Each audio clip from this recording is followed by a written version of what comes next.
Sumiklab ang sunog sa isang residential area sa Ilaya Street dito sa Tondo, Manila. Samantala, Dayan, nandito kami ngayon sa lugar kung saan nabangga ng responding volunteer fire truck ang 9 na residente. Ayon sa inisyal na investigasyon ng Bureau of Fire Protection o BFP, umabot sa ikalawang alarma ang sunog na sumiklab bandang alas 4:30 ng hapon kahapon at naapula pasado alas 6 ng gabi.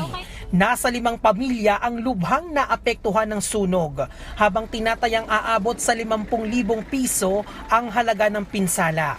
Inaalam pa ang pinagmula ng apoy.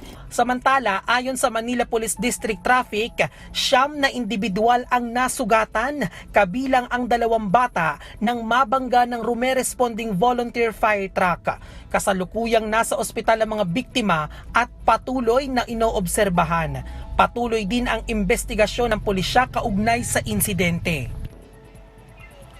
Dayan, sa ngayon ay nakakulong na sa Manila Police District Traffic Custodial Facility itong driver ng volunteer fire truck na nahaharap naman sa kasong reckless imprudence resulting to multiple physical injuries.